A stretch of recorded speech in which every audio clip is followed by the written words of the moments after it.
Hi, I'm Teresa from Phoenix Gate Crafts, and today I am tallying up how much yarn I used in July.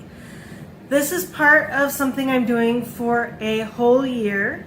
I'm going from July 1st, 2024 to June 30th, 2025, and I'm just kind of keeping track of all the yarn that I use up.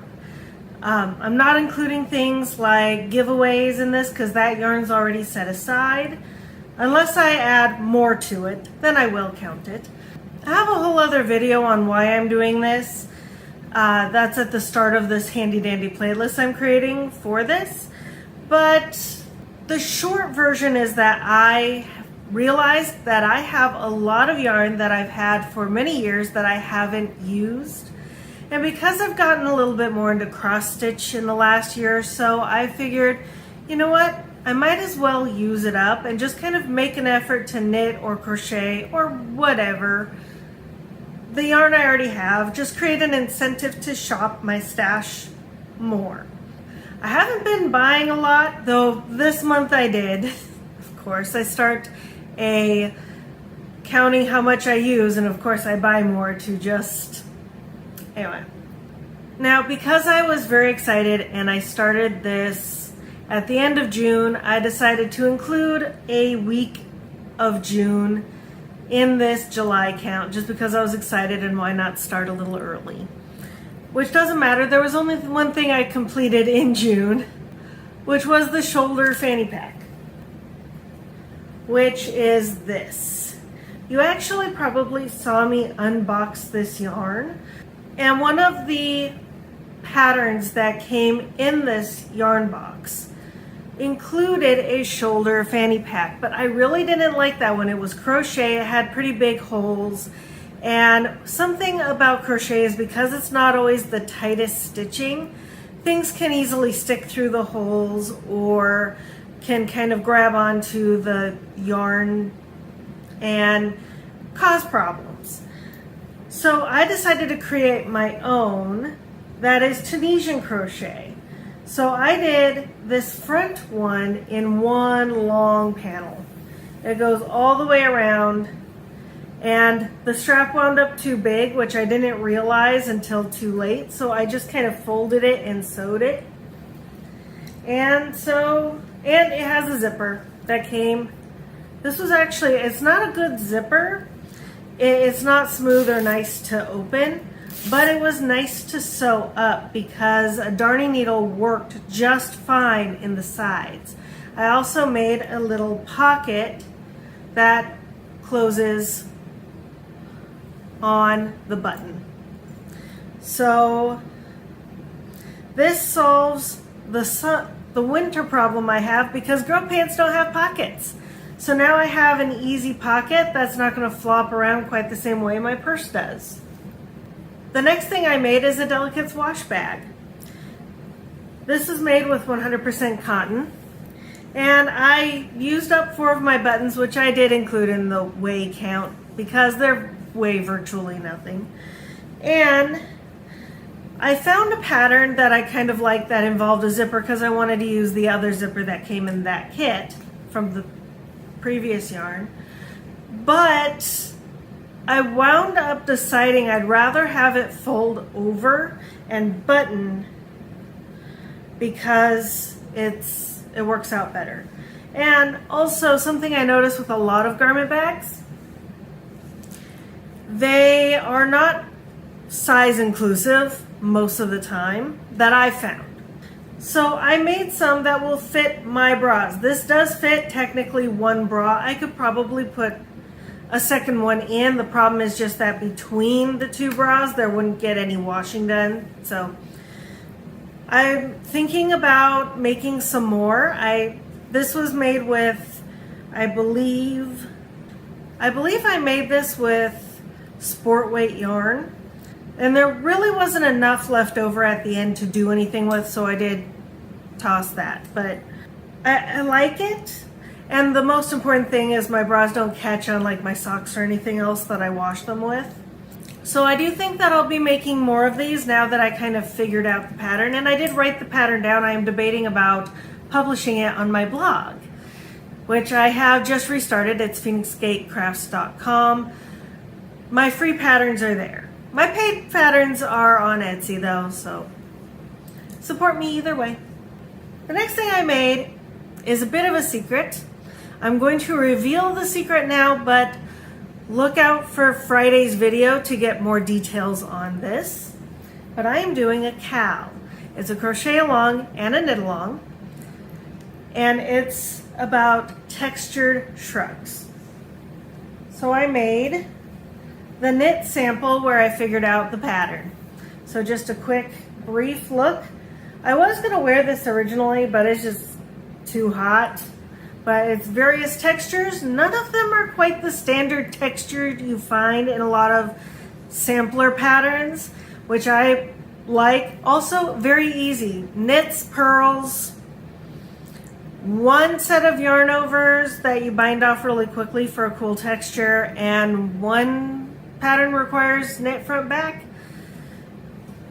But this is so easy a beginner can do it. I highly recommend beginners try it, and more experienced people.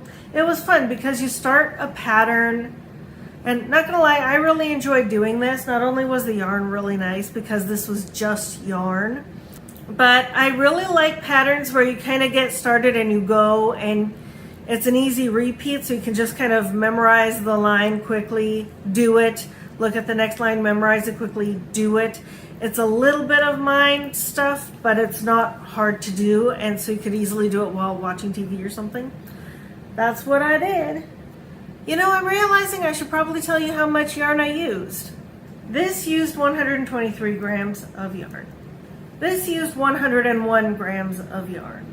This used exactly 400 grams of yarn. All right, so the next thing I made 3 separate bags that are washcloth shower bags.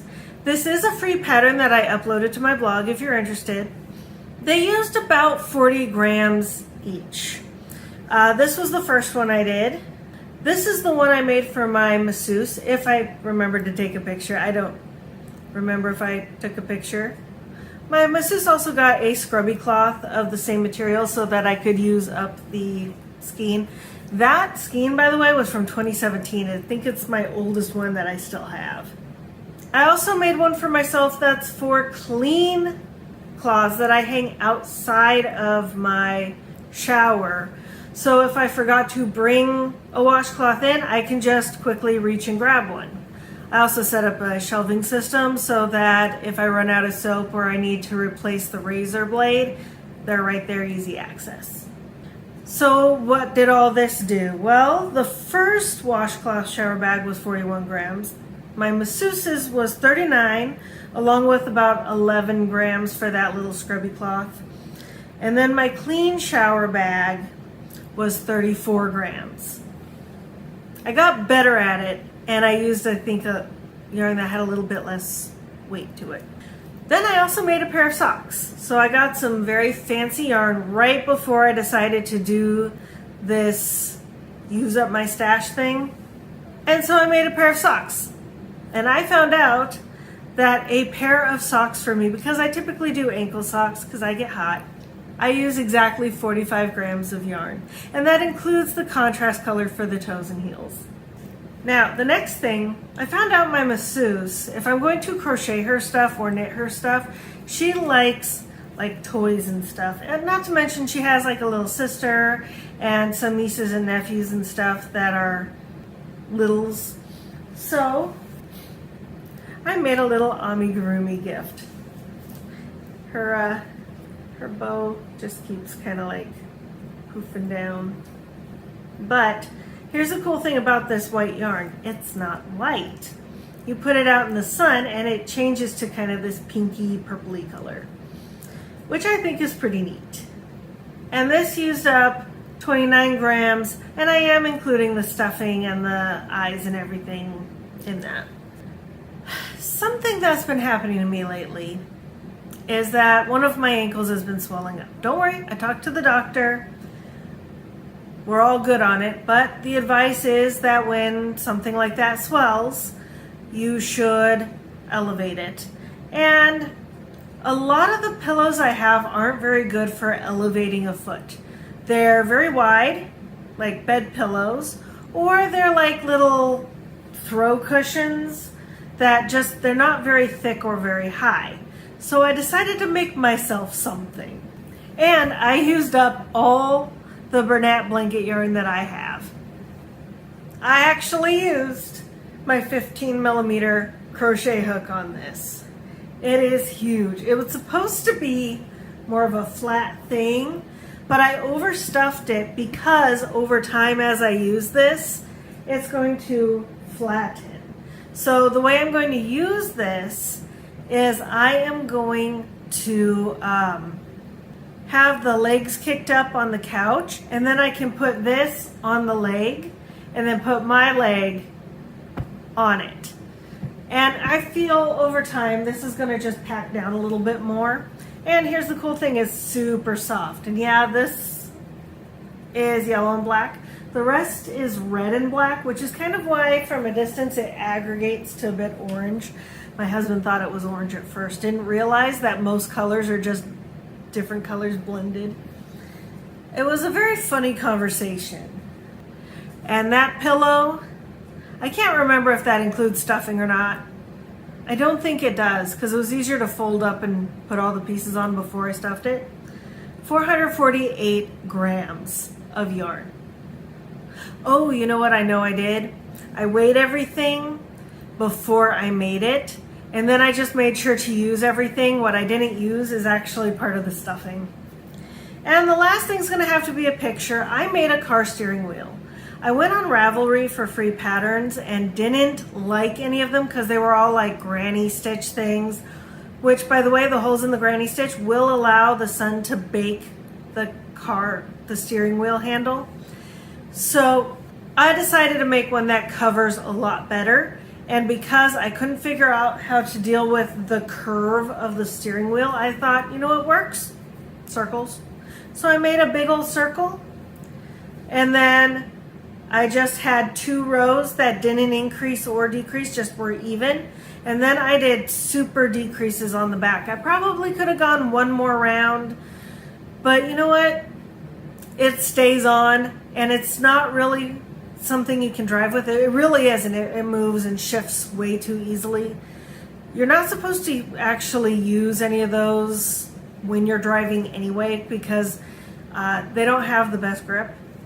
And if you really need to crank the wheel really hard in an emergency and it slips, you're doomed. But it does keep it so it's touchable temperature on the steering wheel when I take it off when I get in.